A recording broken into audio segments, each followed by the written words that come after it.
हल्द्वानी के अतिक्रमण मामले में पूर्व मुख्यमंत्री हरीश रावत ने आज 1 घंटे का मौन उपवास रखा है। हमारे साथ में पूर्व मुख्यमंत्री हरीश रावत जी हैं। सर, आज मौन उपवास आपका रहा। सुर्खियों में चल रहा है अतिक्रमण का मामला। किस तरीके से आपने आज ये मौन उपवास रखा है, क्या डिमांड है?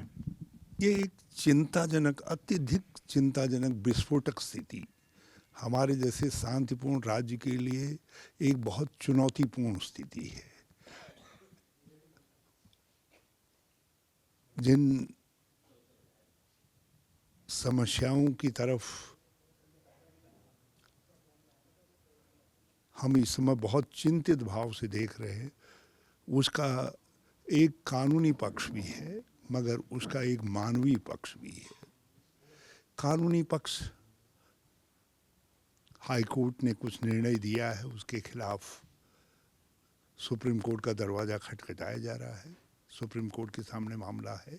हम भगवान से प्रार्थना ही कर सकते हैं कि सुप्रीम कोर्ट का निर्णय उन सब लोगों की घर, छत और उनके जीवन के अस्तित्व को बचाने के पक्ष में आ जाए। लेकिन एक दूसरा पक्ष भी है, वो है मानवीय पक्ष।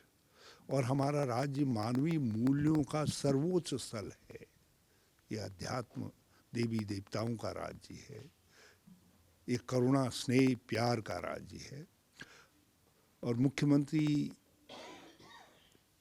कोई भी व्यक्ति हो, वो हमारे प्रतीक पुरुष होते हैं।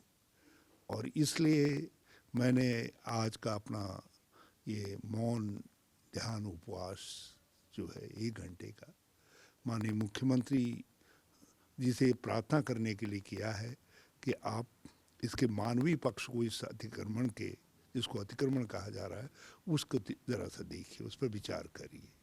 कहाँ जाएंगे छोटे बच्चे, नवजात शिशु, गर्भवती महिलाएं, वृद्ध महिलाएं, वृद्ध पुरुष, रुग्ण लोग, विकलांग लोग, अत्यधिक गरीब लोग, जिनके पास छतों के नाम पर कुछ भी नहीं है, थोड़ा सा एक आशियाना, कहीं पर किसी ने कुछ बना रखा, कुछ बना रखा है।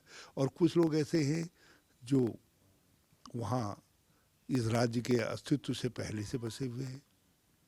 कुछ लोग तो ऐसे हैं जो हल्द्वानी के साथ आकर के वहाँ पर बसे हुए हैं। हल्द्वानी जब धीरे धीरे अस्तित्व में आ रही थी तो उसके साथ साथ बड़े हुए हैं। 60-70 साल से वहाँ पर बसे हुए लोग हैं।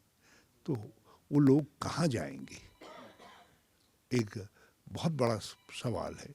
इसलिए मैंने माननीय मुख्यमंत्री जी से प्रार्थना की है कि हमारे राज्य की ये परीक्षा है कि हम इसको केवल एक तकनीकी समस्या के रूप में या एक कानूनी समस्या के रूप में देख करके मानवीय समस्या के रूप में भी देखें और इसका निवारण करें, निराकरण निकालें।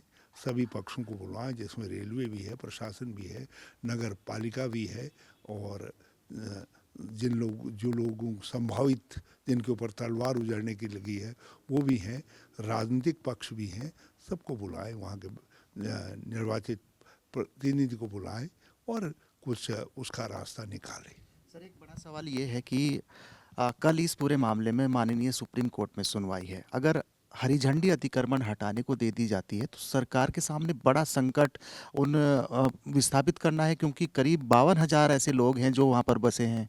सरकार के पास एक प्रशासनिक दृष्टिकोण से निर्णय लेने का बड़ा अधिकार है, जिस अधिकार को कोर्ट भी मान्यता देता है, क्योंकि मानवीय पक्ष है, प्रशासनिक पक्ष भी है।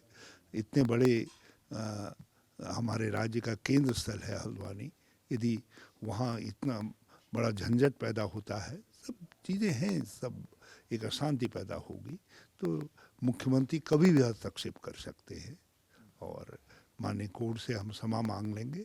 लेकिन मुझे पूरा भरोसा है कि सुप्रीम कोर्ट का निर्णय उन गरीबों के पक्ष में आएगा। लेकिन यदि कहीं वो रह गई तो मैं तो ये चाहता था कि सुप्रीम कोर्ट से पहले हमारे मुख्यमंत्री आगे बढ़ें और कहें नहीं, इसका समाधान हम निकालेंगे। और सुप्रीम कोर्ट में भी जाकर के कहे कि राज्य सरकार इसका समुचित समाधान निकालेगी। सर उस जगह पर जहां अतिक्रमण है अभी हटाने की प्रक्रिया अभी कल से शुरू होगी या अभी क्या उस पे स्टे होगा, लेकिन वहां पर तमाम मूलभूत सुविधाएं भी हैं जो सरकार ने वहां पर मुहैया कराई है, चाहे अस्पताल हो, स्कूल हो, बैंक्स हो, ये तमाम ऐसी सुविधाएं हैं जो उन लोगों को दी है सरकार ने। वहाँ सब कुछ है, वह हल्द्वानी का एक भाग है। न जाने कितनी बार वो वोट दे चुके हैं, न जाने वो कितनी बार जो है वहाँ के दुख सुख में लगातार शामिल हैं। हल्द्वानी जितना बढ़ा है उसके साथ वो लोग भी बड़े हुए हैं, सयाने हुए हैं और हम लोगों के जीवन का एक हिस्सा हैं। और आज उनको इतने बड़े संकट में देख करके मन मेरा बहुत द्रवित है। अब हमारे पास कोई प्रशासनिक अधिकार नहीं है, हमारे पास कोई ऐसा पद नहीं है कि मैं कुछ ऐसा कह सकूं और न साधन है, लेकिन एक लोगों का दिया हुआ की पहचान है। और इस राज्य के भूतपूर्व मुख्यमंत्री के तौर पर जो है मैं उसी मानवीय पक्ष का आह्वान करने के लिए मैंने आज ये मौन व्रत उपवास रखा है। सर लास्ट में मुख्यमंत्री धामी जी से सर आपकी इस मसले को लेकर वार्ता हुई हो, कुछ बातचीत हुई हो? अब इस व्रत का संदेश उनके पास भी है, क्योंकि बहुत बातें होती हैं, सब बातें कहना ठीक नहीं होता। मैं चाहता हूँ ये जो मेरी अपील है, जो मैंने माँ दुर्गा का आह्वान करके अपील की है, वो अपील वो सुने। इसलिए मैं क्या कहा क्या नहीं कहा, हम राजनीतिक लोग हैं, उनकी भी अपनी राजनीतिक बाध्यताएं हैं और मेरी अपनी राजनीतिक आकांक्षाएं हैं, मेरी पार्टी की आकांक्षाएं हैं। इसलिए मैं इस मानवीय प्रश्न को बिल्कुल अलग रख करके देख रहा हूँ। क्या उनसे बातचीत हुई? नहीं, वो नहीं, बल्कि क्या मैंने आज जो है उनसे प्रार्थना की है, उस प्रार्थना के आधार पर मैं उनसे इस मामले में हस्तक्षेप करने की प्रार्थना करता हूँ। बल्कि कल सुप्रीम कोर्ट में जो है यदि राज्य सरकार कह दे कि हम जो है इस पर बात करेंगे तो बहुत कुछ समस्या का समाधान निकल आएगा। बहुत बहुत धन्यवाद। हरीश रावत जी थे, आज 1 घंटे का मौन उपवास उन्होंने रखा है और राज्य सरकार से ये अपील भी कर रहे हैं कि जिस तरह से हल्द्वानी के इस पूरे मामले में अभी सियासत जारी है, लेकिन राज्य सरकार कहीं ना कहीं कोई उपाय उन तमाम लोगों के लिए करे जो उस जगह पर बसे हुए हैं। अपने सहयोगी कैमरा पर्सन मनमर रावत के साथ विनोद कुमार, ABP गंगा, देहरादून।